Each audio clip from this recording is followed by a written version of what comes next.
Halo semuanya, Assalamualaikum warahmatullahi wabarakatuh. Pada kesempatan kali ini kita akan belajar mengenai pengadaan sarana dan prasarana kantor. Di kelas 11 kemarin kalian sudah belajar mengenai pengadaan kantor. Ada yang masih ingat? Nah, kita akan mengulang kembali. Apa sih itu pengertian pengadaan sarana dan prasarana? Nah, pengertiannya yaitu serangkaian kegiatan untuk menyediakan sarana dan prasarana sesuai dengan kebutuhan, baik berkaitan dengan jenis atau spesifikasi, jumlah, waktu, ataupun tempat dengan harga dan sumber yang dapat dipertanggungjawabkan. Jadi, pengadaan sarana dan prasarana kantor itu menjadikan barang yang belum ada di kantor menjadi ada. Nah, apa saja sih yang perlu diperhatikan dalam menyusun pengadaan sarpras? Yang pertama yaitu gunakan prosedur pengelolaan sarpras. Jadi sebelum mengadakan sarana dan prasarana kantor, itu alangkah baiknya kita membuat ataupun membaca dulu prosedur pengelolaan sarpras yang ada. Apabila belum ada prosedur di perusahaan atau kantor tersebut, bagian sarana dan prasarana itu harus membuat prosedurnya agar nanti kedepannya itu dalam pengadaan itu sudah ada cara-cara atau langkah-langkah yang sesuai. Kemudian yang kedua yaitu tentukan jenis, kuantitas, dan kualitas sarpras yang dibutuhkan. Jadi dalam pengadaan barang itu harus jelas berapa jumlah barang yang dibutuhkan, kemudian kualitas yang bagaimana yang dibutuhkan. Kemudian yang ketiga, sesuaikan antara kebutuhan sarpras dengan biaya yang tersedia. Jadi kan nomor 2 tadi untuk menentukan kuantitas dan kualitas itu juga harus mempertimbangkan biaya yang tersedia di perusahaan atau kantor tersebut.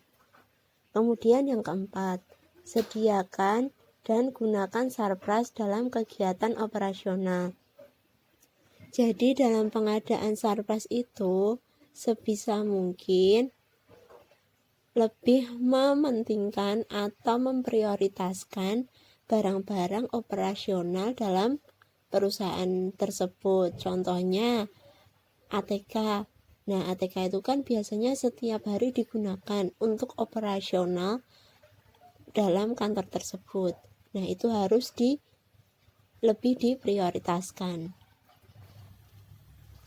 Untuk selanjutnya yaitu penyimpanan dan pemeliharaan sarpras.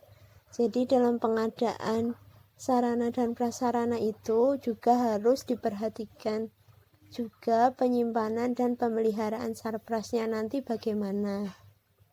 Apakah langsung disimpan di gudang atau langsung didistribusikan ke bagian yang membutuhkan. Kemudian juga harus diperhatikan bagaimana pemeliharaannya, apakah nanti diservis 1 bulan sekali atau seminggu sekali, seperti itu. Kemudian yang keenam, kumpulkan dan kelola data sarpras. Nah, jadi dalam pengadaan itu harus juga didata, tidak boleh hanya diucapkan, harus dalam bentuk tertulis, agar nantinya dalam pengawasan atau pemeliharaan, kemudian dalam penyimpanan, itu juga lebih mudah. Selanjutnya yaitu yang terakhir, penghapusan sarana dan prasarana harus sesuai dengan prosedur yang berlaku. Selain harus ada prosedur pengadaan barang, di dalam sarpras itu harus juga ada prosedur penghapusan barang atau penghapusan sarana dan prasarana. Karena biasanya kan di dalam pengadaan barang setelah 5 tahun atau 10 tahun akan ada barang yang rusak. Nah, itu perlu dihapuskan dari data.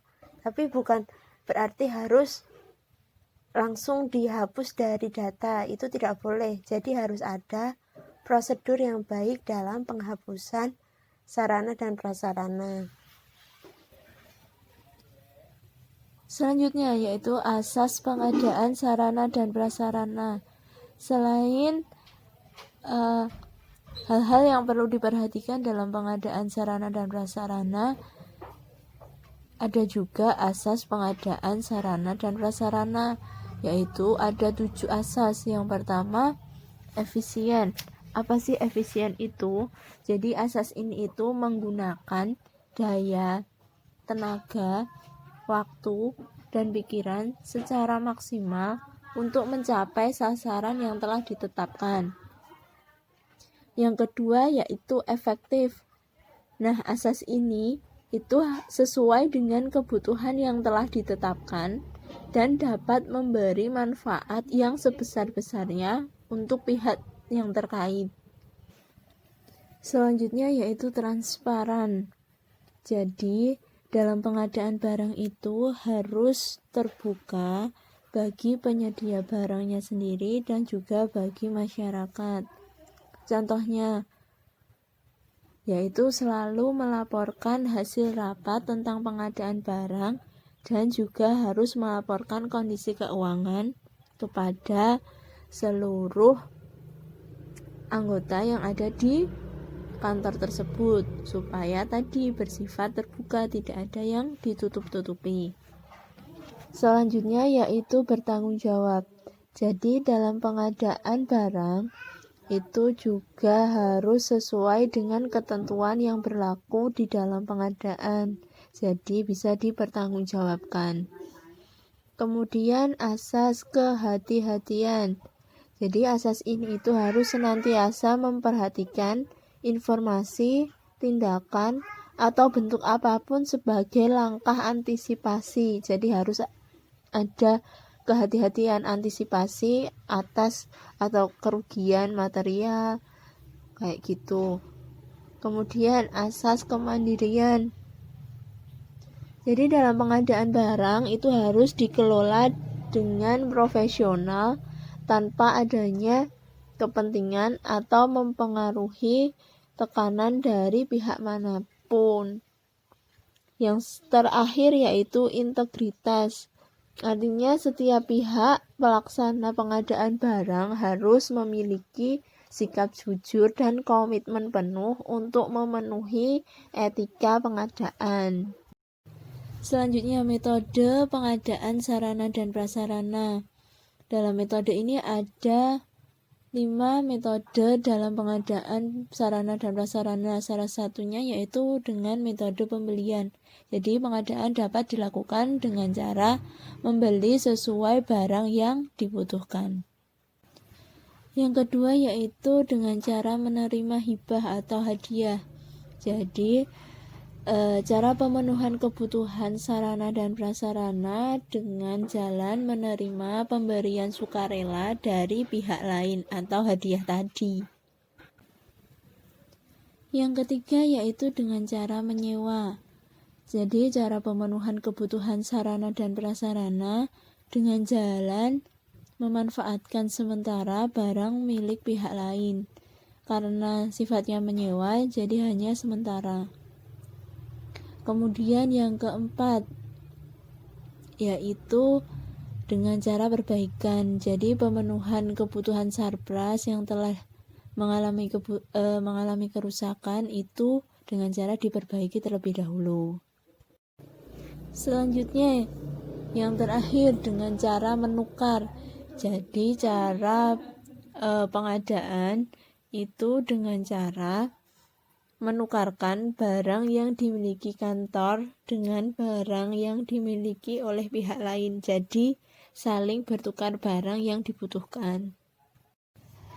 Oke, selanjutnya selain pengertian, kemudian hal-hal yang perlu diperhatikan, kemudian asas dan juga metode, ada satu lagi yang namanya etika pengadaan sarana dan prasarana. Nah, itu diatur dalam Peraturan Presiden Nomor 54 Tahun 2010 Pasal 6.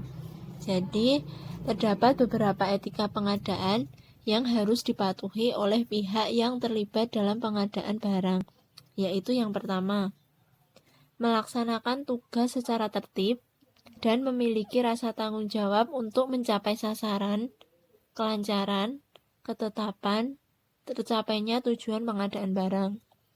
Yang kedua, harus bekerja secara profesional dan mandiri, serta menjaga kerahasiaan dokumen yang memiliki sifat rahasia untuk mencegah terjadinya penyimpangan. Yang ketiga, tidak saling mempengaruhi yang mengakibatkan terjadinya persaingan tidak sehat. Yang keempat, menerima dan bertanggung jawab atas segala keputusan yang ditetapkan. Kemudian yang kelima yaitu menghindari dan mencegah terjadinya pertentangan kepentingan para pihak yang terkait. Yang keenam yaitu menghindari dan mencegah terjadinya pemborosan dan kebocoran keuangan negara dalam pengadaan barang. Dan selanjutnya yaitu menghindari dan mencegah penyalahgunaan wewenang dengan tujuan keuntungan pribadi, golongan, atau pihak-pihak lain. Dan yang terakhir itu tidak menerima, tidak menawarkan, atau tidak menjanjikan untuk memberi atau menerima hadiah, imbalan, komisi yang berupa apapun. Sekian dulu untuk materi hari ini. Silahkan untuk dipelajari. Untuk tugasnya sudah ada di kolom deskripsi, silahkan dibaca dan dikerjakan. Oke, sekian dulu. Selamat belajar. Assalamualaikum warahmatullahi wabarakatuh.